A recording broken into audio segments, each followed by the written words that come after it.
Hello, good afternoon and welcome to News Today on your Joy News channel here on Multi TV. Coming up, man stabbed to death by friend Thursday morning at Edum in the Ashanti regional capital, Kumasi.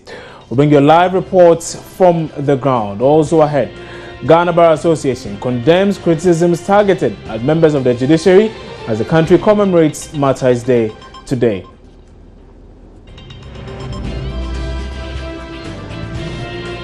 And Asin Chief jumps to the defense of Asin North MP Kennedy Japan on the MP's comments suggesting the EC boss traded sex for her appointment. Details of these stories and a lot more, including business, sports, entertainment, as well as international updates, all coming up in the next hour here on News Today. Stay with us.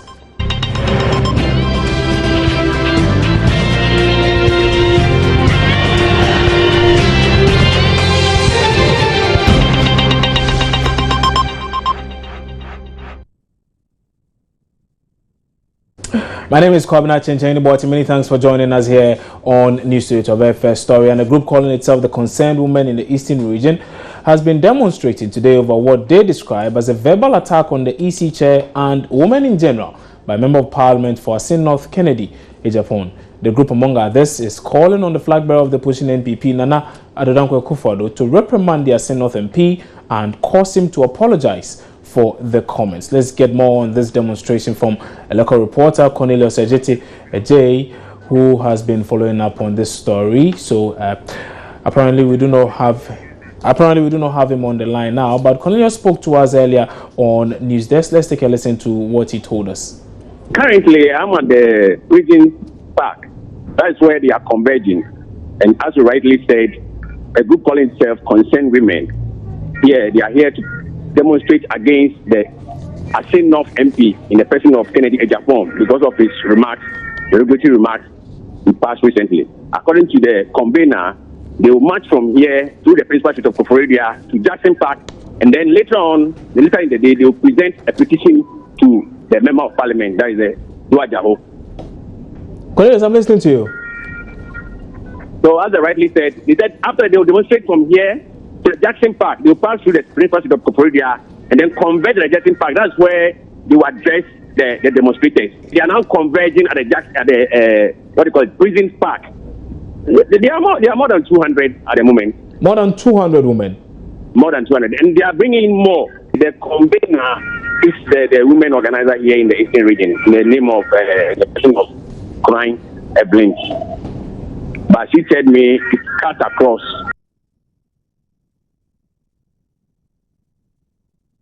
We're bringing you more on this in a bit, including the sudden defense of those comments by a chief of the town, and we'll be bringing you updates of that in a bit. But away from that now, National President of the Ghana Bar Association, Mr. Benson Nuchukwu, has condemned criticisms targeted at members of the judiciary in a manner seen as purely abusive.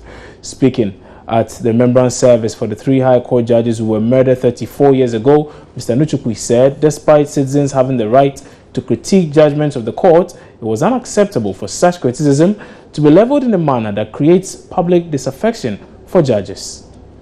As we celebrate our departed judges, it is my hope that we will learn from the service and industry of the three and rededicate ourselves to the noble ideals of the rule of law which they so gallantly guarded.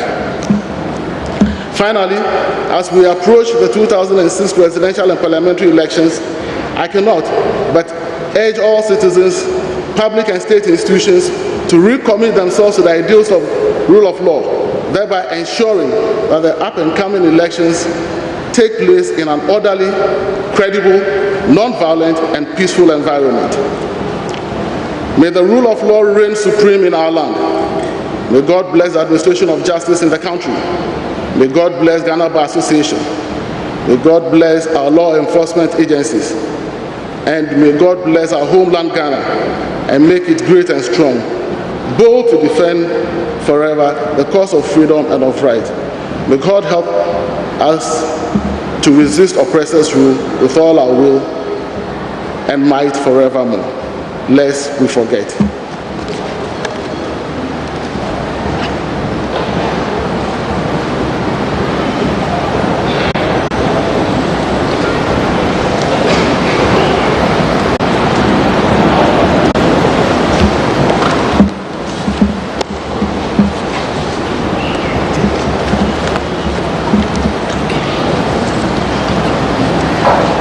Our first scripture reading is taken from Nehemiah chapter 2, verses 15 to 18.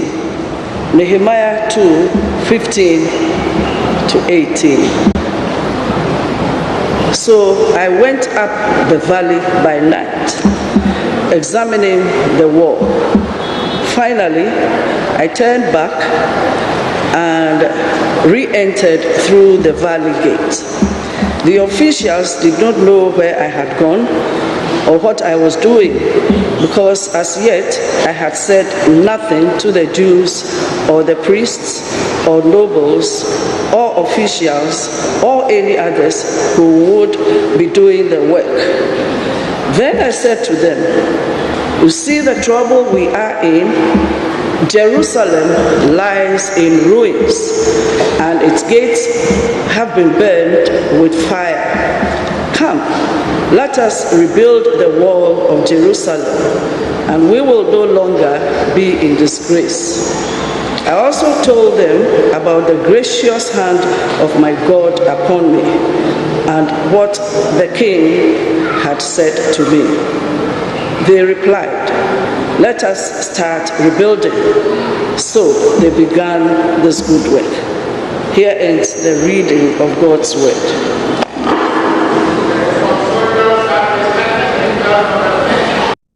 So those were excerpts of a memorial to commemorate Martyrs' Day today. Away from that now, and the police administration says it has completed training of security detail for flag bearers of the country's political parties as the campaigns towards the 2016 general elections gather momentum. Now, the Chief of Defense Staff Air Marshal Michael Samson Oje this week raised concern about the rising tension ahead of the elections. The President has virtually covered what I need to tell you. And since you are professionals, you've understood that even much more better than me. And he has said it in the right words to you. And that is your role during, before, during, and after the elections. And the end state is peace. But he has spelled it out better.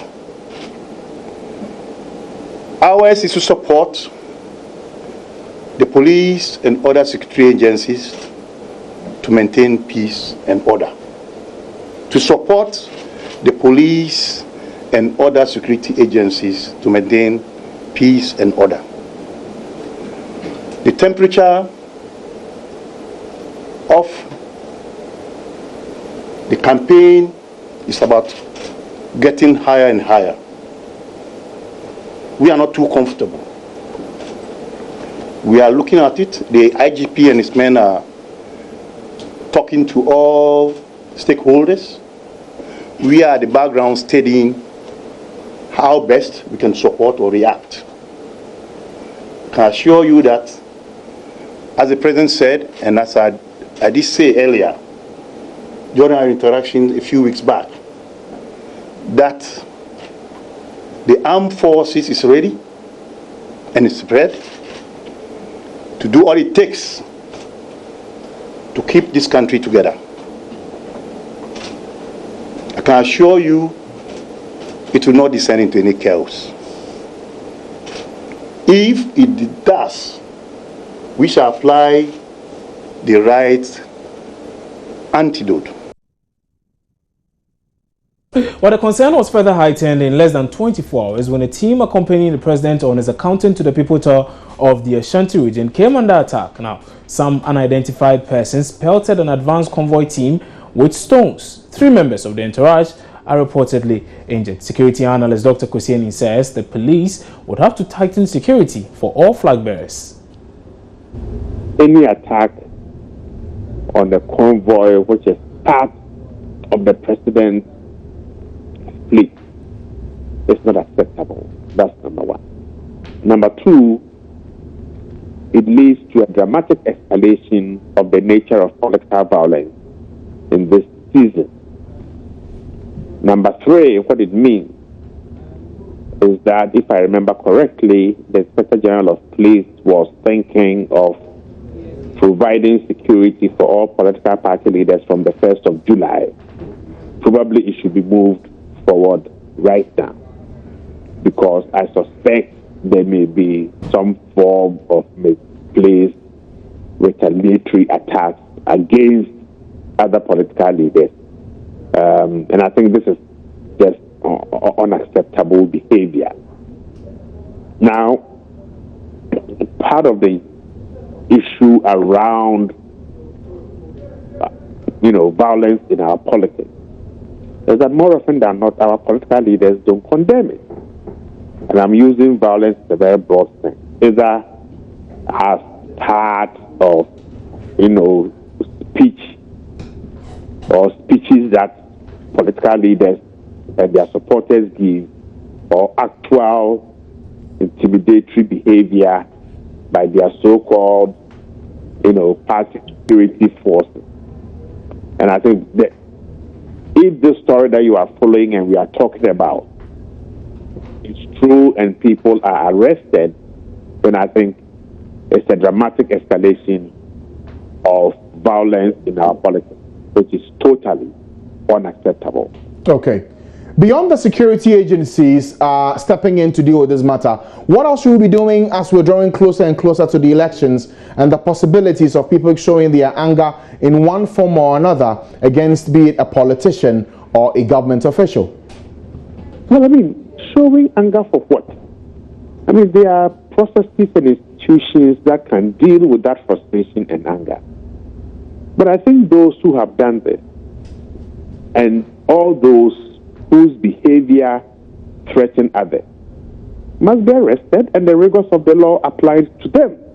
You see, because if we don't deter people from flouting the rules, and we haven't deterred people from flouting the rules by using the law for a very long time, okay? So people threaten to do things. Some of these politically aligned security groups arm themselves, they threaten people, they disrupt rallies, they use language that is intimidating and threatening. So I think truly it's up to the Inspector General of Police and his men and women to start arresting these people and holding them before the law. Because if this attack is perceived to be politically tinged, then we'll see other political party convoys being attacked. And that will lead to an escalation of unnecessary violence and destruction of property and threats to life. And the only way to stop it is to ensure that those who have done this are identified, arrested, and brought before the law. Speaking to Francis Aban on the polls yesterday, Director of Public Affairs at the Police Service Superintendency for South said the deployments will take place from tomorrow. The police has put measures in place to provide personal security details for the flag bearers and their running mates. As we speak, the police has already finished providing some orientation for the selected officers who are earmarked to do the protection. The IGP has indicated that with effect from 1st July, the police is going to start assigning the security details to their principals. So as we speak, I can also confirm that a number of the political parties have indicated their acceptance to take advantage of the facility. And one political party, I am told, has also even gone one step ahead to pinpoint some officers to be included in their security details. So for each of the flag bearers, how many men are you giving to them for this arrangement? We are considering giving 4 each to the flag bearers and 2 each to the running mates. Will that be enough, considering the kind of potential things that can happen in any election year, especially for the MPP and the NDC flag bearers? Yeah, for now we think that should be enough. If in case of any situation, we are amenable to some changes.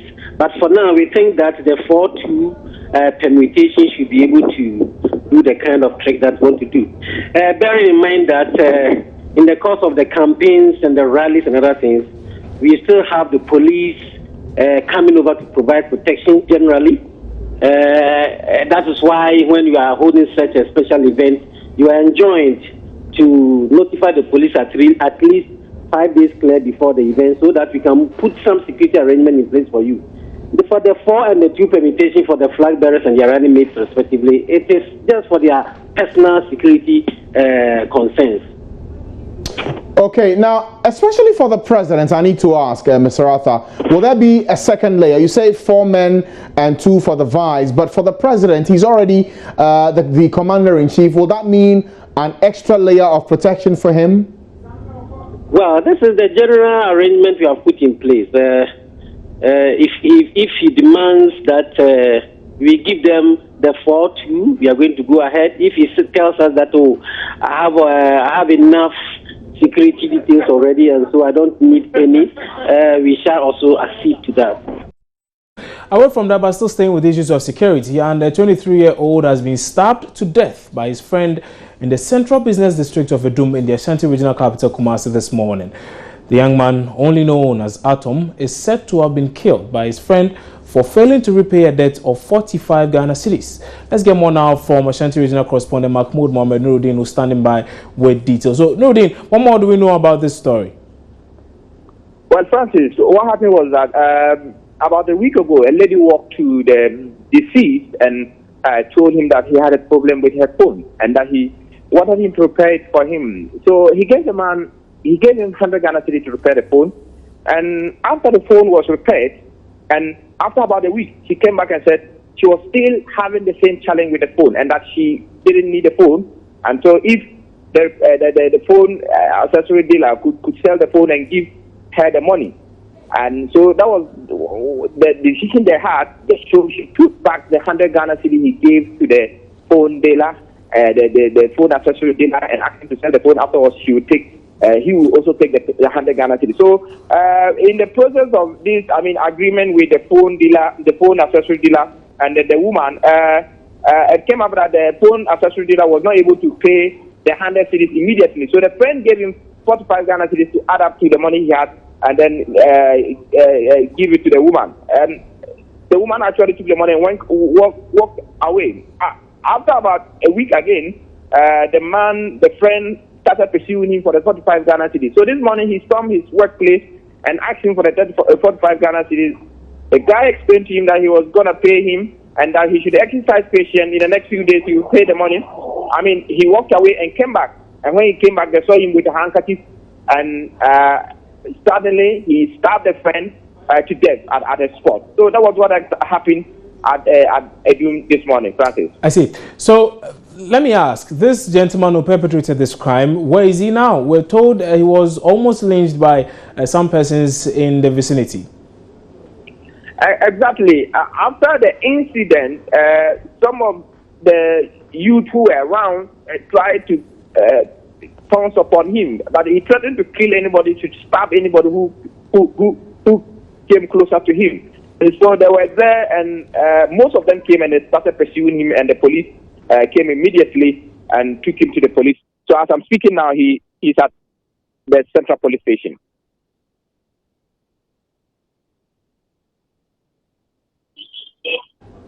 No, Dean. So Yes, as things stand now, this gentleman is in the custody of the police. Exactly, he's in the custody of the police. Right, okay. Many thanks for that update. And that was Ashanti Regional Correspondent Mahmoud Mohamed Nuruddin bringing us more on that issue in the Ashanti Regional capital, Kumasi, where a 23-year-old has been stabbed to death by his friend over 45 Ghana cedis. You're watching News Today here on your Join This channel on Multi TV. We're taking a break. We'll be back shortly with some more. Stay with us.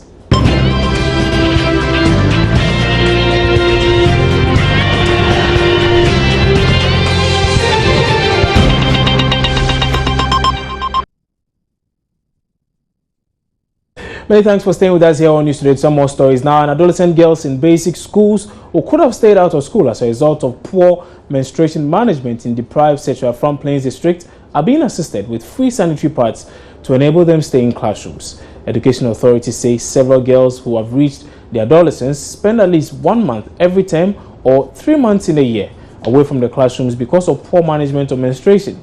But thanks to EPF Educational Empowerment Initiative, about 270 pupils will be supplied with free sanitary pads in the next 6 months to keep them in the classrooms. Education authorities hope the situation will improve with the implementation of the new program that will help relieve schoolgirls of the burden on how to manage their menstrual periods. As part of the program dubbed Always Keeping Girls in School, over 1,000 new adolescent girls nationwide are being supported with free education on how to manage their menstrual periods whilst receiving free sanitary wares. Things that are within the school are not to the advantage of the girl child. Therefore, it makes it very difficult for them to learn in class. The Deputy District Director of Education, Mr. Adateke, at the program launch said new adolescents in the area have over the years been left to battle challenges associated with menstruation all by themselves. Their child with a pad during her menstruation, it is very alarming. It is in the range of 4 weeks in the school term in Ghana, precisely a quarter of the school term, or 1 week every month is missed from school by a poor girl who is not able to provide the pad. She won't come to school to be embarrassed. And we teachers know what it means to miss even 1 week in the school term. Not even to talk of 4 weeks that a child misses relevant lessons in school just because of the past. Not that she's sick, but she can't come to school to be embarrassed. President of EPF Educational Empowerment Initiative and a World of Children Youth Honoree, Winifred Chase Selby, revealed improper management of a woman's menstrual period could affect her reproductive life. Girls who cannot afford pads miss approximately 5 days of school a month, which amount to 60 missed days per year. There are many aspects that link girls' attendance to their menstrual cycle. The lack of affordable sanitary pads for girls and young women have disadvantages on them. In terms of education, when they are young, it prevents their mobility and productivity as young women. Without sanitary pads, girls are excluded from their right to education as stipulated by the Constitution. Meanwhile, co-founder of the World of Children Awards in US, Dr. Harry Laborers, is promising more support for the African girl child, just as the pupils of Dagomba benefits from biofuel toilet facility for girls in local basic schools. We have granted Winifred $35,000 US to run this program, and with that money we're building these biofuel toilets here, because once the girls have the supplies they have to have a way to get rid of them, because they're not reusable. They have to be thrown out when they're soiled, and you can't, you have to have a place to throw them out that's ecologically safe. So we build the toilets, we provide the money for the distribution. You're watching news today here on your Joy News channel here on Multi TV. We're taking another break. When we come back, we'll bring you updates in business and sports. Stay on.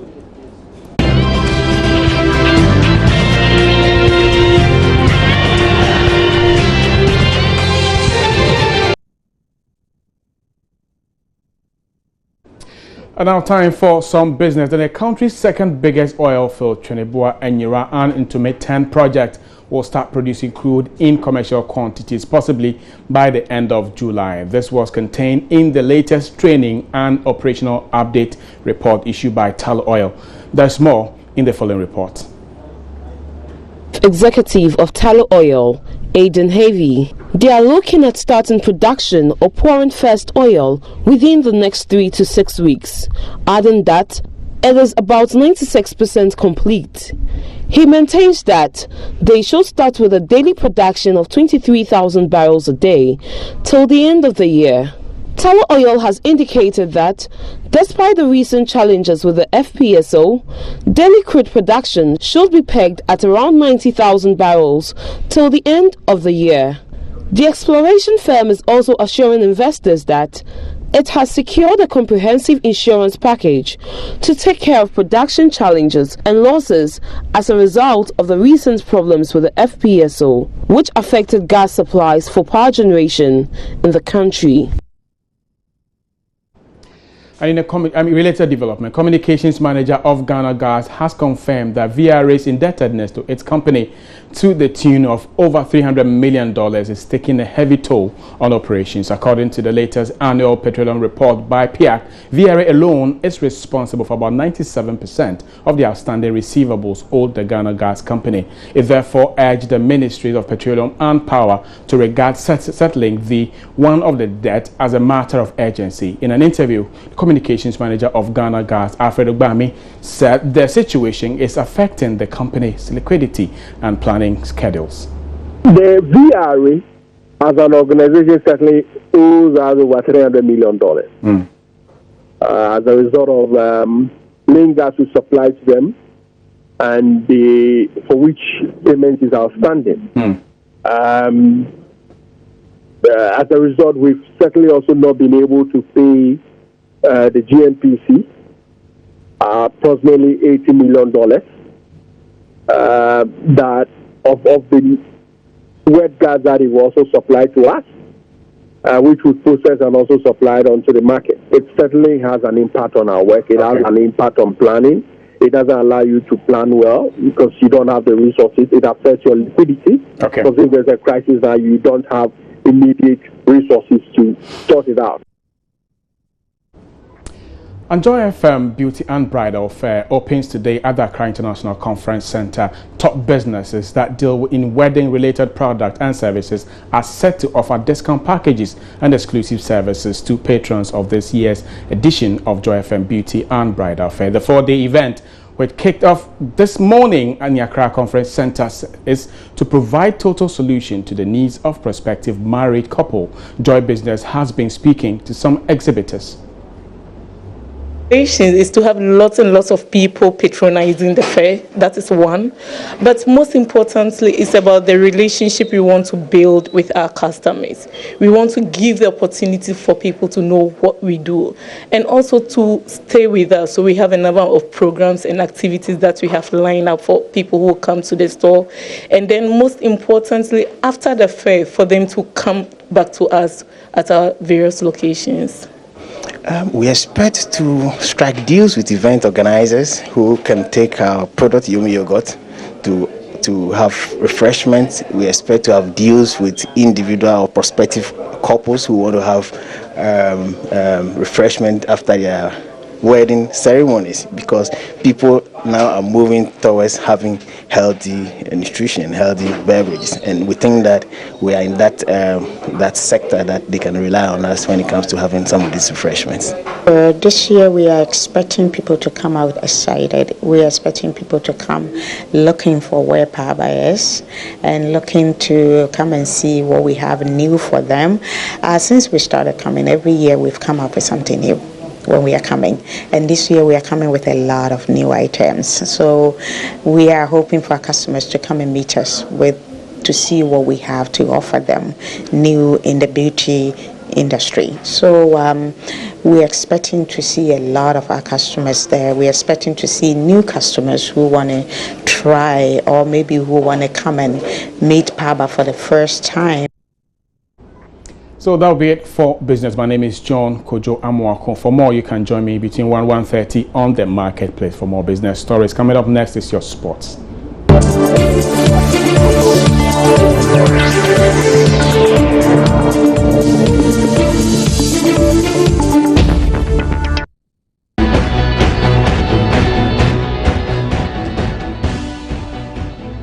Good afternoon, my name is Baba Tando and this is the sports segment on News Today. Let's get talking right here, right now. And the Ghana Football Association insists suggestions by the Deputy Sports Minister, Vincent Opon Asamoah, that his outfit will cease funding the national team because of their stance on the debate about who owns the Black Stars are muddled. Now, there have been several discussions about which party owns the national teams in the media in recent weeks, with pundits defending both positions, but the FA explains there hasn't been any official communication on what their stand is to government and wonder what the Deputy Sports Minister was responding to. George Efiye is Vice President of the Ghana FA. If you're referring to GFA, and somebody who is a football person who shares his opinion, I'm a bit confused because one, Minister of Sport or a Deputy Minister of Sport or a policymaker. I want to understand whether Honorable Vincent Apua Samoa and Honorable Nilante Van der Point, at any point in time, the GFA has written to the ministry to say that the national team belongs to GFA, so therefore, I don't know whether that has a question or then he can be responding to this. Minister and deputy ministers responding to those kind of comments, or they are responding to direct comments or direct coming from FA's official positions. Let's move on. And Joy Sports has gathered South African gold mining firm Anglo Gold will withdraw their funding of Ghana Premier League side Ashanti Gold at the end of this year if they fail to get an investor to take over the club. Now, this has come about as a result of the mining company no longer operating and producing in Obuasi, that's in Ghana, hence being financially handicapped. Now, what this means is that Ash Gold SC or Ash Gold Sporting Club will no longer be receiving their monthly funding of $25,000 from their Ghanaian subsidiary of the firm, Anglo Gold Ashanti Company, for the day-to-day running of the club from January of 2017. This has therefore prompted the invitation of prospective investors who would be handed management and running of the defending Ghana Premier League champions. Ash Gold are currently fighting to escape relegation in the 2015-2016 Ghana Premier League after winning last season's edition. Now, before I take leave of you, let me remind you that there will be commentary this evening on your Super Hits Radio Joy 99.7 FM on the first quarter-final match of the ongoing Euro 2016. Now, tonight's fixture at 19 hours GMT will be between Poland and Portugal, and that game will be played at the Stade Velodrome.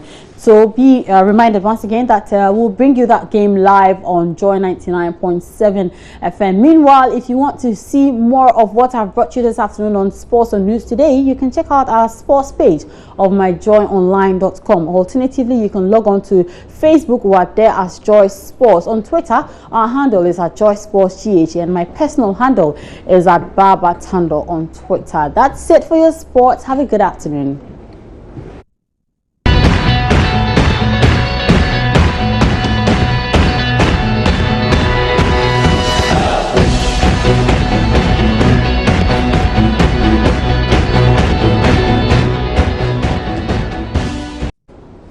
And that's a wrap up on News Today this afternoon on your Joy News channel here on Multi TV. My name is Kwabena Chenchehinibuati. Remember, there's more news when you visit www.myjoyonline.com.